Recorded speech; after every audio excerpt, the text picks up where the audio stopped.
Hello, എൻ്റെ പേര് Anu Jose. I am a chartered accountant in practice.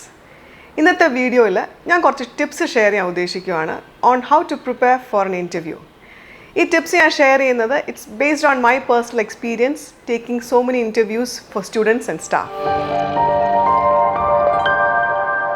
നമ്മളൊരു ഇൻ്റർവ്യൂ അറ്റൻഡ് ചെയ്യുമ്പം നമ്മളെ ഇൻ്റർവ്യൂ ചെയ്യുന്ന ആൾ ആരാണോ അവരെ നമ്മൾ മിക്കവാറും ഇതിന് മുന്നേ ഒരിക്കലും കണ്ടിട്ടുണ്ടാവില്ല. അല്ലെ അവരാരാന്നോ എന്താണെന്നോ ഒന്നും നമുക്ക് അറിയണമെന്ന് നിർബന്ധമില്ല.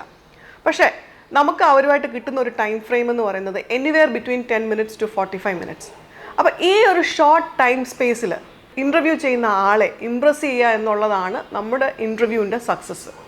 സോ നമുക്ക് ഈ ഷോർട്ട് ടൈം സ്പേസിൽ അല്ലെ ടൈം പീരിയഡ് ഓഫ് 30 minutes അല്ലെ 45 minutes എങ്ങനെ നമുക്കൊരു ഇൻ്റർവ്യൂവിനെ ഇംപ്രസ് ചെയ്യാൻ പറ്റും? 30 minutes കൊണ്ട് നമുക്കൊരാളെ ഇംപ്രസ് ചെയ്യണമെങ്കിൽ അതിൻ്റെ ബാക്കിലേക്ക് നല്ല ഹാർഡ് വർക്ക് തന്നെ ചെയ്യണം. അപ്പോൾ നമ്മളൊരു ഇൻ്റർവ്യൂ നമുക്കൊരു പ്ലാൻ ഉണ്ട്, ഞാൻ അടുത്ത മാസം ഒരു ഇൻ്റർവ്യൂ അറ്റൻഡ് ചെയ്യാൻ പോവുകയാണെന്ന് നമുക്കൊരു ഉദ്ദേശം ഉണ്ടെങ്കിൽ നമ്മൾ അറ്റ്ലീസ്റ്റ് ഒരു 3 to 4 weeks ബാക്ക് നമ്മൾ പ്രിപ്പറേഷൻ തുടങ്ങിയിരിക്കണം. First and most simple thing is learn to introduce yourself. നമ്മൾ തന്നെ നമ്മുടെ ഒരു മിററിൻ്റെ ഫ്രണ്ടിൽ എല്ലാ ദിവസവും ഒരു 10 minutes സ്പെൻഡ് ചെയ്യുക. നമ്മളെ തന്നെ ഇൻട്രൊഡ്യൂസ് ചെയ്ത് പ്രാക്ടീസ് ചെയ്യുക. ആദ്യമൊക്കെ നമ്മൾ പറയുമ്പോൾ ഒരുപാട് മിസ്റ്റേക്സ് വരും, നമുക്ക് തന്നെ ഫ്രസ്ട്രേറ്റഡ് ആവും. പക്ഷേ ഒരു 3-4 ദിവസം നമ്മൾ കണ്ടിന്യൂസ് ആയിട്ട് നമ്മുടെ മിററിൻ്റെ ഫ്രണ്ടിൽ പോയി നമ്മളെ തന്നെ ഇൻട്രൊഡ്യൂസ് ചെയ്യുമ്പോൾ ഉണ്ടല്ലോ, ഒരു 6th day 7th day 8th day ഒക്കെ ആകുമ്പോഴത്തേക്കിന് സംഭവം സ്മൂത്ത് ആയിട്ട് ഇങ്ങോട്ട് വരും. ആൻഡ് നമ്മൾ ഇൻ്റർവ്യൂവിന് പ്രസൻറ്റ് ചെയ്യുമ്പോൾ ഉണ്ടല്ലോ, it comes so naturally to you. കാണാപ്പാടം പഠിച്ച് വരുന്ന പോലെ വരത്തുമില്ല, വളരെ സ്മൂത്തായിട്ട് സംഭവം നടക്കും. So first tip is prepare yourself. Learn to introduce yourself in front of a mirror, and that should happen at least 3 to 4 weeks before the interview. Now, the second tip that I can give you is on the day of your interview, it is very important that you present yourself with a very positive attitude. Because നിങ്ങളുടെ interviewer നിങ്ങളോട് hello പറയുന്ന സമയത്ത് നിങ്ങളെ കാണുകയാണ്, നിങ്ങളോട് കൂടുതൽ സംസാരിക്കുന്നതിന് മുന്നേ നിങ്ങളെ കാണുകയാണ്. അപ്പോൾ തന്നെ at the back of his head he will assess you. അപ്പോൾ ഏതൊരു ഓർഗനൈസേഷൻ ആണെങ്കിലും ആ ഓർഗനൈസേഷൻ്റെ സ്ട്രെങ്ത് എന്ന് പറയുന്നത് ഒരു എംപ്ലോയി ആണ്, ആ ഓർഗനൈസേഷൻ്റെ എംപ്ലോയീസ് ആണ്.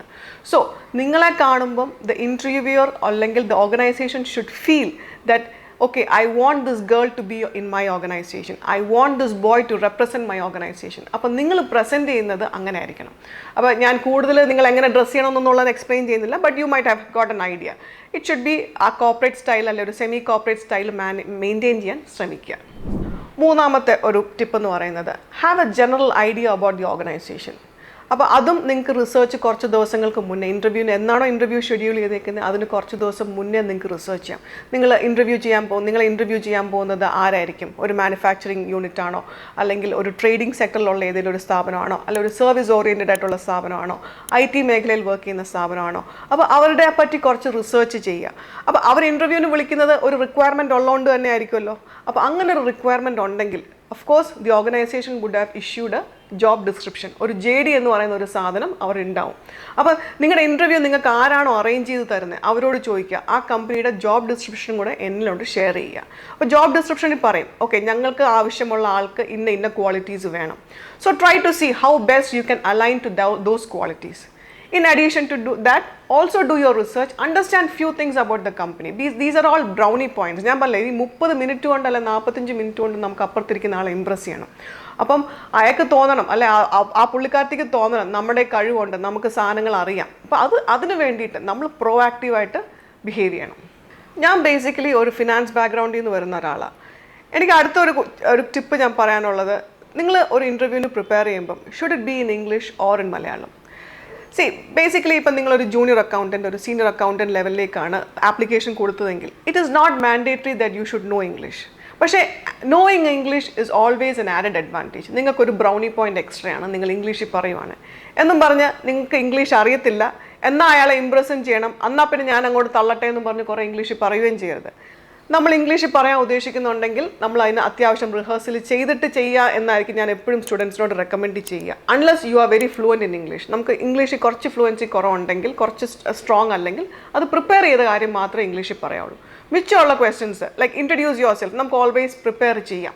അങ്ങനത്തെ ഇൻട്രൊഡ്യൂസ് യുവർ സെൽഫ് എന്നൊക്കെ ചോദിക്കുവാണെങ്കിൽ you can say that in fluent English. അല്ലാതെ വരുന്ന ക്വസ്റ്റ്യൻസ് നമുക്ക് കോൺഫിഡൻ്റ് അല്ലെങ്കിൽ വളരെ കോൺഫിഡൻ്റ് ആയിട്ട് മലയാളത്തിൽ തന്നെ സംസാരിക്കുക. അടുത്തൊരു general trip to students is, നമ്മളൊരു ഇൻ്റർവ്യൂവിന് ഇരിക്കുമ്പോൾ മിക്ക ഇൻ്റർവ്യൂവേഴ്സും ചോദിക്കും ഒരു ക്വസ്റ്റ്യനാണ്, തിരിച്ചിങ്ങോട്ട് എന്തെങ്കിലും ചോദിക്കാനുണ്ടോ, do you want to know something about us? അങ്ങനെ ഒരു ക്വസ്റ്റ്യൻ ഇടുവാണെങ്കിൽ കഴിയുന്നതും ഒരു നെഗറ്റീവ് അല്ലെങ്കിൽ ഓഫ് ക്വസ്റ്റ്യൻസ് തിരിച്ച് ചോദിക്കാതിരിക്കുക. ഞാൻ സ്ഥിരമായിട്ട് കേൾക്കുന്ന ഒരു ക്വസ്റ്റ്യൻ ആണ്, സാറ്റർഡേ വർക്ക് ചെയ്യണോ, ലേറ്റായിട്ട് ഒത്തിരി ഇരിക്കേണ്ടി വരുമോ? അപ്പോൾ അത് ശരിക്കും നിങ്ങൾ നല്ല ഉദ്ദേശത്തിലായിരിക്കും ചോദിക്കുന്നത്, ബട്ട് എ പോസിറ്റീവ് ടച്ച് കൊടുത്ത് ചോദിക്കുവാണെങ്കിൽ ദറ്റ് ഇസ് അഗെയിൻ അനദർ ഒരു brownie point for you. Now how can you reconstruct that sentence? What is the working hours of this organisation? Do you have A peak season? അങ്ങനത്തെ questions ചോദിക്കുമ്പോൾ നിങ്ങളുടെ ഇൻ്റർവ്യൂറിനാണെങ്കിലും നിങ്ങളുമായിട്ട് കൂടുതൽ engage ചെയ്യാൻ താല്പര്യം വരും. So കഴിയുന്നതും അങ്ങനത്തെ ക്വസ്റ്റ്യൻസ് ചോദിക്കുക. അതായത് നിങ്ങളൊരു ഇൻ്റർവ്യൂവിൽ ഇരിക്കുമ്പോൾ നിങ്ങൾ എന്തെങ്കിലും തിരിച്ച് ചോദിക്കുവാണെങ്കിൽ always bring in a positive touch to it and ask. Last നിങ്ങളുടെ ടെക്നിക്കൽ റൗണ്ടിന് എങ്ങനെ പ്രിപ്പയർ ചെയ്യണമെന്ന് ഞാൻ ടിപ്സ് ഒന്നും തരുന്നില്ല. നിങ്ങൾ ചിലപ്പോൾ മിക്ക കേസിലും ടെക്നിക്കലി വളരെ സ്ട്രോങ് ആയിരിക്കും. ആൻഡ് എൻ്റെ ഓഫീസിൽ വരുന്ന മിക്ക സ്റ്റുഡൻസും ടെക്നിക്കലി സ്ട്രോങ് ആണെങ്കിൽ പോലും ഞാൻ ഈ പറഞ്ഞ വേറെ കുറേ ടിപ്സ് ഇല്ലേ, ആ ടിപ്സിൽ ചിലപ്പോൾ സമയത്ത് ഫെയിൽ ആവുന്നതുകൊണ്ടാണ് അവർ ഇൻ്റർവ്യൂവിന് സക്സസ്ഫുൾ ആവാതെ വരുന്നത്. അപ്പോൾ നിങ്ങൾ ടെക്നിക്കലി സ്ട്രോങ്ങും ആണ്, ഞാൻ ഈ പറഞ്ഞ കുറച്ച് ടിപ്സ് ഉണ്ടല്ലോ, ഇതും കൂടെ നിങ്ങളൊന്ന് ടേക്ക് കെയർ ചെയ്യുവാണെങ്കിൽ you will be able to give a wonderful interview. ഒരു വണ്ടർഫുൾ ഇൻ്റർവ്യൂ കൊടുക്കുന്നതിൻ്റെ ഒരു അഡ്വാൻറ്റേജ് എന്താണെന്നറിയോ? മിക്ക ഇൻ്റർവ്യൂവിന് നമ്മൾ പോകുമ്പോഴും നമ്മൾ പ്രാർത്ഥിക്കുന്ന ഒരു കാര്യം എന്താ, ദൈവമേ എന്നെ ഇവിടെ സെലക്ട് ചെയ്യണമെന്നായിരിക്കും. പക്ഷേ നമ്മൾ ഈ ഒരു ആറ്റിറ്റ്യൂഡ്, ഒരു ടെക്നിക്കലി സ്ട്രോങ് ആണ്, നമ്മൾ ഈ കുറച്ച് ടിപ്സ് നമ്മൾ എടുത്തു, നമ്മളൊരു പോസിറ്റീവ് ആറ്റിറ്റ്യൂഡിൽ കൂടെ നമ്മൾ ഇൻ്റർവ്യൂ ചെയ്യുവാണെങ്കിൽ നമുക്ക് അവിടെ ജോലി ചെയ്യുന്നതിനേക്കാൾ കൂടുതൽ ആഗ്രഹമായിരിക്കും ഓർഗനൈസേഷനും നമ്മളെപ്പോലെ ഒരാളെ അവിടെ വേണമെന്നുള്ളൊരു ആഗ്രഹം. So the aim of your interview is to make sure that you get a job there. But the success of your interview is when the organisation decides to take you to be part of their team.